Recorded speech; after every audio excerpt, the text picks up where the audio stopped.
Nih, kembali lagi bersama kami di podcast Ekonomi Moneter. Nah, podcast ini ditunjukkan untuk memenuhi tugas mata kuliah Ekonomi Moneter yang diampu oleh Bapak Wahyu Arianto. Sebelum mulai nih, aku ingin memperkenalkan diri terlebih dahulu. Nama aku Siti Hotijah. Tentunya dalam podcast kali ini, aku nggak sendirian nih. Aku juga bersama teman-teman yang kece-kece nih. Eh, Mungkin boleh untuk teman-teman memperkenalkan diri kalian masing-masing? Halo semua, nama aku Sri Ulandari. Halo semuanya, namaku Firda Ramadanti. Halo semua, nama aku Ana Aufa Azelia. Dan aku Sabrina yang akan menemani kalian pada podcast kali ini. Nah, pada podcast kali ini kita akan membahas tema yang sangat menarik kok.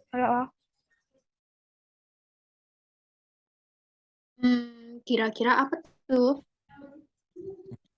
Ya, pada podcast kali ini tuh kita akan membahas terkait permasalahan perekonomian yang terjadi di negara Turki. Permasalahan perekonomian itu seperti apa saja sih saudari Sabrina? Permasalahan perekonomiannya itu bisa dilihat dari masalah inflasi, kemiskinan, pengangguran. Namun di Turki ini sendiri sedang digemparkan dengan masalah inflasi yang terus naik. Iya, bener banget tuh. Nah, jadi dalam beberapa tahun terakhir ini tuh Turki lagi disorot banget sama dunia internasional karena tingkat inflasinya yang sangat tinggi. Berdasarkan data terbaru di bulan Juli 2022, tingkat inflasi negara Turki ini mencapai 79%, yang mana hal ini masuk ke dalam hyperinflation. Artinya, kenaikan harga barang-barang di Turki itu cepat. Bayangkan saja harga kebab di Turki yang menjadi makanan sehari-hari itu terus mengalami kenaikan di setiap bulannya, sehingga daya beli masyarakat itu terus menurun tajam dan membuat nilai mata uang Turki, yaitu lira, mengalami kemerosotan yang sangat mencemaskan.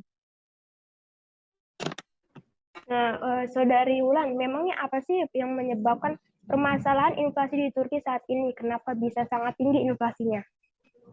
Nah, latar belakang yang menjadi penyebab mengapa tingkat inflasi Turki sangat tinggi itu diawali pada inflasi tahun 2018. Nah, pada tahun ini, pelemahan nilai mata uang membuat perusahaan Turki yang mempunyai pinjaman dalam bentuk dolar ataupun euro menjerit minta pertolongan bank sentral supaya cepat-cepat menstabilkan nilai lira. Nah, saat itu bank sentral menaikkan suku bunga untuk meredam inflasi dan juga menstabilkan nilai tukar lira. Nah, walaupun inflasi bisa diredam, tapi kebijakan ini itu menimbulkan efek samping, yang mana perusahaan-perusahaan kecil yang mengoperasikan usahanya dengan pinjam uang ke bank dalam bentuk lira ini mengalami kerugian, sehingga akhirnya rakyat Turki mengartikan kenaikan suku bunga tahun 2018 sebagai eh, upaya untuk menolong perusahaan Turki yang terlilit utang di luar negeri, tapi malah mengorbankan masyarakat di dalam negeri. Sejak saat itu, negara Turki itu melakukan kebijakan yang radikal secara ekonomi, di mana bank sentral tidak akan menaikkan suku bunganya, tapi akan menurunkan suku bunganya dengan harapan ekonomi dalam negeri itu bisa maju. Nah, kebijakan ekonomi ini yang melawan arus ini dihadapkan dengan ujian yang sangat besar, yaitu pandemi COVID di tahun 2020, yang mana adanya pembatasan aktivitas sangat berdampak dengan ekonomi Turki yang merupakan tujuan destinasi wisata populer di dunia. Di kuartal pertama 2020, ekonomi Turki merupakan pendapatan negara menurun karena jumlah wisatawan di Turki anjlok sampai 51%. Pemasukan devisa negara juga jadi berkurang drastis sampai akhirnya nilai tukar lira melemah lagi. Lalu memasuki awal tahun 2022, aktivitas perdagangan di Turki kembali pulih setelah COVID mereda. Bahkan perdagangan berputar terlalu cepat, sampai-sampai tingkat inflasinya udah mulai melewati batas normal. Mungkin kita akan langsung berpikir, jika inflasi tinggi, Bank Sentral harus menaikkan suku bunga. Namun, Turki ngotot tidak mau menaikkan suku bunga dengan alasan agar perekonomian dalam negerinya dapat maju. Lalu menurut Turki, suku bunga yang rendah akan membuat beban kredit menjadi murah dan membuat ekonomi Turki bisa terus bertumbuh. Nilai lira rendah akan membuat dalam produk-produk ekspor Turki lebih murah di luar negeri. Jadinya produk ekspor Turki bisa bersaing dan lebih laku daripada produk-produk negara lain. Tapi di sisi lain, inflasi yang berlebihan ini terus berlangsung sampai hari ini. Bahkan banyak rakyat miskin yang menjerit karena harga bahan pokok terus naik tiap harinya. Jadi seperti itu penyebabnya. Lalu mengenai dampaknya, kira-kira apa sih dampak yang terjadi pada sektor perbankan Turki, mata uang Turki, dan investasi asing Turki dari permasalahan inflasi yang dilanda Turki? Menurut saudari Ana sendiri bagaimana? Baik, untuk dampak yang ditimbulkan dari permasalahan inflasi pada sektor perbankan, Turki sendiri yaitu perbankan akan mengalami kesulitan dalam menghimpun dana dari masyarakat, sehingga berdampak pada kesulitan untuk menyalurkan kredit kepada investor yang pada akhirnya berdampak pada terjadinya penurunan investasi di Turki sendiri. Serta dampak yang ditimbulkan dari permasalahan inflasi pada investasi Turki sendiri yaitu penurunan nilai investasi baik dari investasi lokal maupun investasi asing. Untuk melakukan investasi, tentunya investor di samping memiliki modal untuk diinvestasikan, juga mempertimbangkan kestabilan perekonomian dalam suatu negara itu sendiri, yang akan dijadikan tujuan untuk melakukan investasi. Investor lokal kesulitan modal untuk melakukan investasi karena sulitnya memperoleh fasilitas kredit dari sektor perbankan. Hal ini merupakan efek dari sulitnya sektor perbankan dalam menghimpun dana masyarakat akibat dari kebijakan bank sentral yang menurunkan tingkat suku bunga itu sendiri. Dampak lain dari meningkatnya inflasi di Turki terhadap nilai tukar mata uang Turki dengan tingginya inflasi otomatis berpengaruh pada melemahnya nilai tukar mata uang Turki, yaitu lira, yang mana pada tahun 2022 mengalami pelemahan lebih dari 100% terhadap nilai dolar Amerika Serikat pada periode Oktober 2022. Apabila dibandingkan dengan periode yang sama tahun 2021, di mana pada periode Oktober 2021, 1 dolar Amerika sekitar 9.000 lira Turki, sedangkan pada periode Oktober 2022 mengalami pelemahan 1 dolar Amerika Serikat sekitar 18.612 lira Turki. Serta melemahnya dari nilai mata uang Turki sendiri akan berdampak pada membengkaknya nilai hutang Turki sehingga kebutuhan masyarakat yang berasal dari impor maupun produk-produk yang bahan bakunya diperoleh dari impor akan mengalami kenaikan harga yang signifikan dan menjadi penyebab tingginya inflasi Turki dengan seiring melemahnya perekonomian Turki itu sendiri.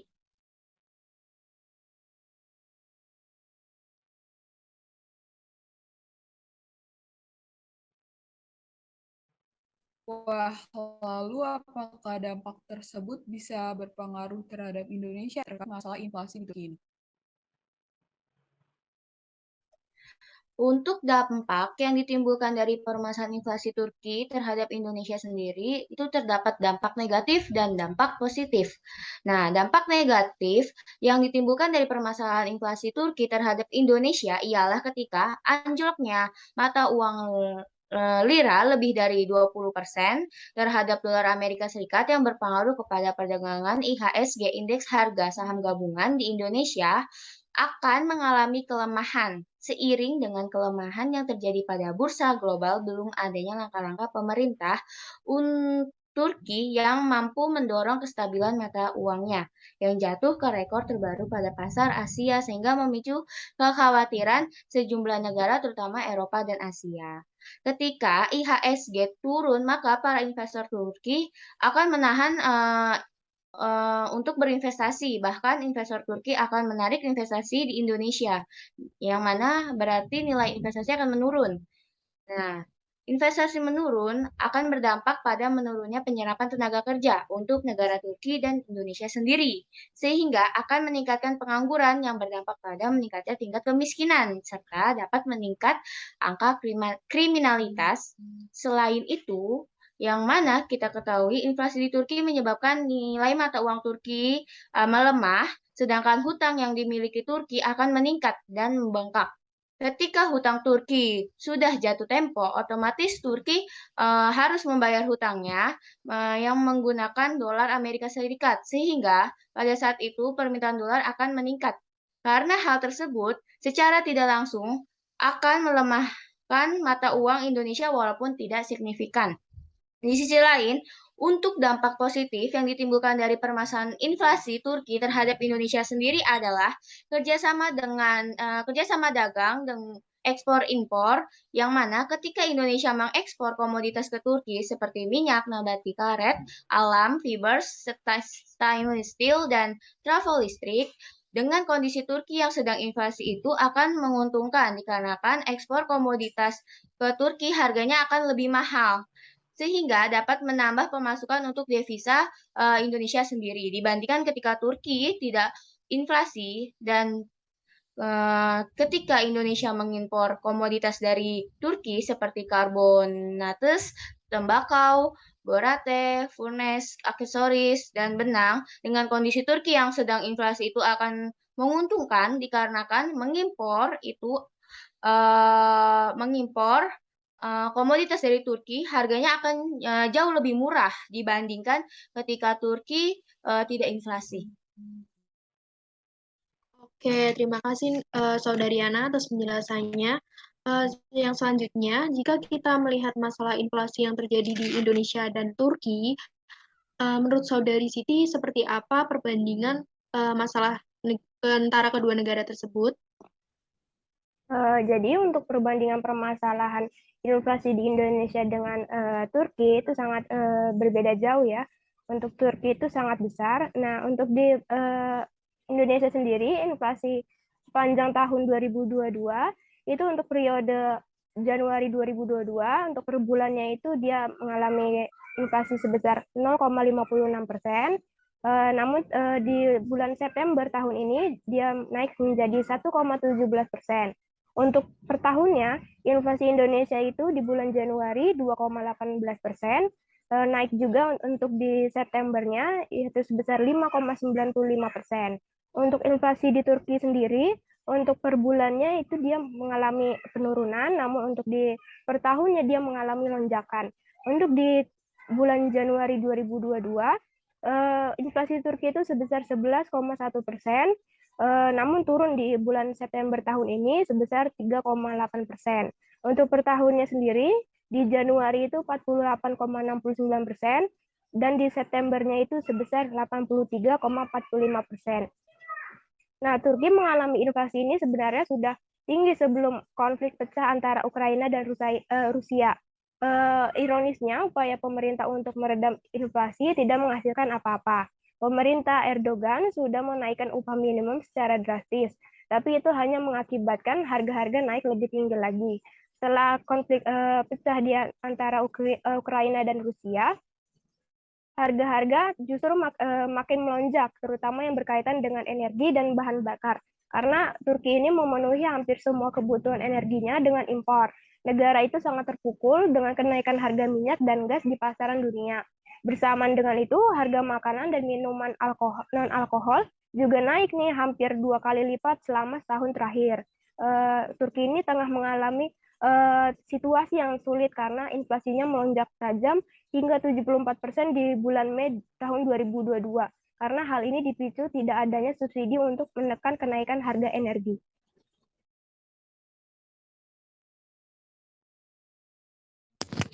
Oh iya, ngomong-ngomong membahas tentang masalah perekonomian, pastikan terdapat kebijakan fiskal dan juga moneternya. Nah, menurut Saudara Siti sendiri, apa aja sih kebijakan fiskal terkait permasalahan inflasi di Turki? Jadi untuk kebijakan fiskalnya terkait permasalahan inflasi di Turki ini, sebenarnya Bank Sentral telah mengurangi suku bunga dasarnya sebesar 5 poin persentase sejak September tahun 2021. diharapkan nih sebenarnya untuk mempertahankan suku bunga kebijakannya pada 14% selama periode proyeksi tersebut. Nah, suku bunga real negatif telah membebani kepercayaan investor dan mengakibatkan depresiasi lira yang besar. Hal ini mendorong penduduk untuk melindungi tabungan mereka dengan mengubah simpanan lira mereka menjadi dolar dan mata uang keras lainnya. Akibatnya, imbal hasil obligasi meningkat tajam dan tekanan inflasi semakin meningkat. Intervensi bank sentral dan tindakan administratif, termasuk kewajiban bagi eksportir untuk mengkonversi 40% dari mata uang asing mereka ke pendapatan dalam lira, dan perlindungan nilai tukar untuk deposito bank dalam mata uang lira yang diperkenalkan di akhir tahun 2021 telah membantu menstabilkan nilai tukar selama bulan-bulan pembukaan tahun 2022.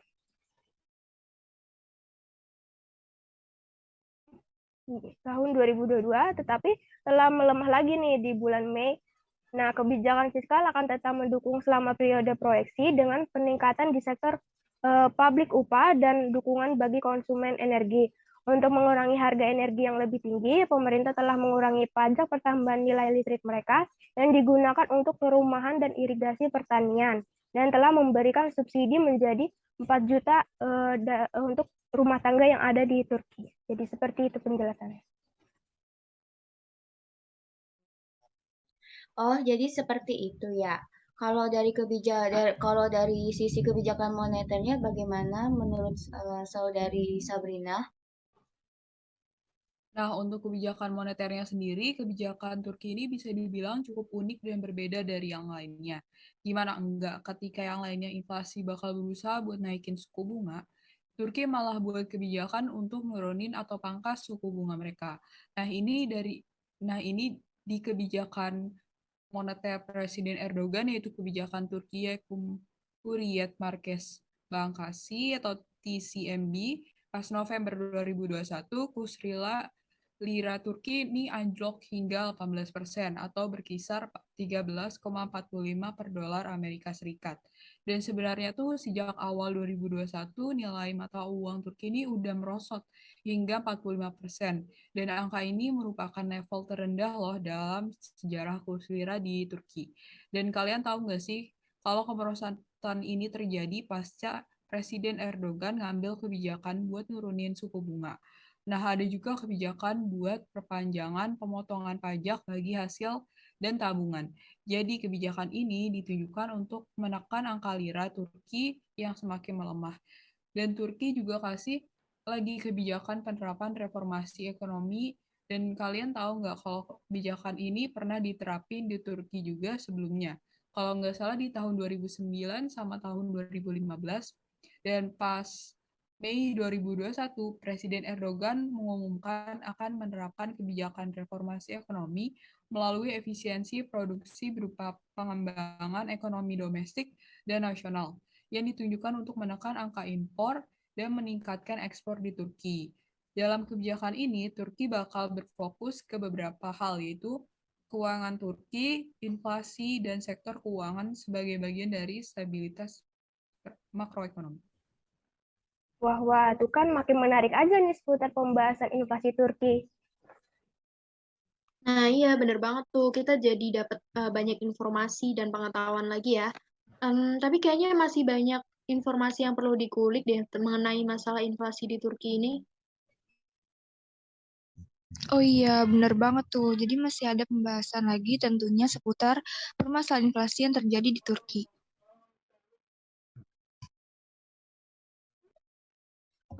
Kalau misalkan suatu negara bertransaksi ekonomi dengan Turki yang sedang inflasi, kira-kira apa yang terjadi? Apakah negara tersebut akan menolaknya atau malah akan menjadi kesempatan yang baik untuk negara tersebut?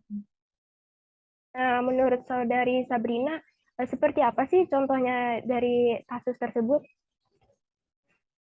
Nah, jadi kalau misalkan suatu negara bertransaksi ekonomi dengan Turki yang sedang inflasi, sebenarnya ada untungnya loh. Karena harga komoditas yang diimpor dari Turki bakal lebih murah dibandingkan ketika Turki lagi nggak inflasi. Jadi kalau kita transaksi sama Turki juga jatuhnya kita akan untung. karena harganya lebih murah. Tapi di sisi lain juga krisis keuangan Turki turut berdampak pada negara-negara emerging market, termasuk Indonesia. Jadi perlemahan IHGS dan nilai tukar rupiah jadi terjadi nih akibat sentimen negatif dan eksternal berupa gejolak perekonomian Turki dan internal berupa defisit transaksi berjalan. Nah, untuk itu pemerintah jadi harus melakukan upaya stabilisasi nilai rupiah dan memperkuat cadangan devisa untuk meningkatkan kepercayaan investor serta mengantisipasi adanya dampak dari krisis keuangan Turki.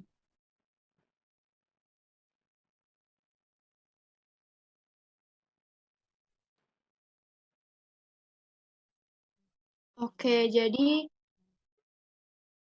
permasalahan utama mengapa Turki mengalami kenaikan inflasi yang tinggi, yaitu disebabkan oleh satuan mata uang yang digunakan dalam pengakuan utang negara yang bersumber dari lembaga perbankan dunia maupun regional pada umumnya menggunakan mata uang dolar Amerika Serikat, sehingga terjadinya pelemahan mata uang lira secara otomatis meningkatkan nilai utang Turki. Iya benar banget tuh. Terus ditambah pemimpin mereka sendiri yaitu Erdogan yang juga membuat kebijakan dengan seenaknya, yaitu malah membuat kebijakan menurunkan suku bunga yang malah semakin membuat ekonomi di Turki itu semakin terpuruk.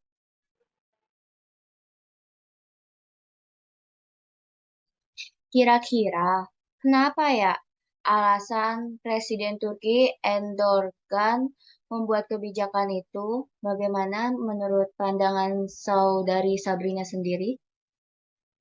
Katanya sih karena ia menyatakan bahwa sebagai seorang muslim, ia tidak mendukung kenaikan suku bunga dan ia akan tetap menjalankan ajaran agamanya.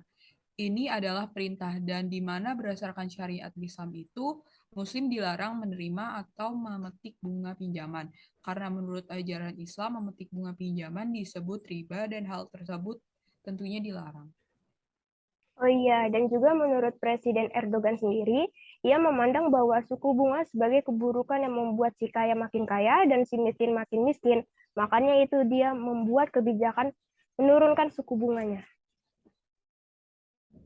Nah, menurut Erdogan juga ia yakin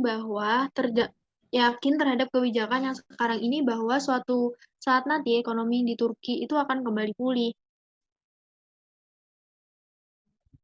Jadi, menurut saudari Firda sendiri, kira-kira adakah solusi terkait permasalahan inflasi di Turki itu sendiri? Tentu ada dong melihat pemimpin Turki yaitu Erdogan yang telah menerapkan kebijakan tersebut untuk bisa mengatasi inflasi di negaranya. Nah, menurut ilmu ekonomi itu sangat salah karena untuk solusinya itu seharusnya Turki itu menaikkan suku bunga agar jumlah uang yang beredar di masyarakat itu akan berkurang. Jadi sebagaimana yang dilakukan oleh bank sentral di masing-masing negara membicarakan kenaikan suku bunga. Nah, dengan menaikkan suku bunga itu akan menjaga kestabilan harga, dapat mendorong terciptanya iklim ekonomi yang lebih baik karena akan mengurangi biaya yang berasal dari inflasi dan akan memperbaiki nilai mata uang mereka yaitu liranya yang melemah. Dan juga untuk solusi yang kedua yaitu mengenai anggaran belanja pemerintah seharusnya diprioritaskan untuk belanja produk-produk dalam negeri sehingga dapat menekankan impor untuk melakukan operasi terhadap pasar uang. Nah, kalau misalkan dia tidak menekankan impor, maka cadangan devisa mereka itu akan habis.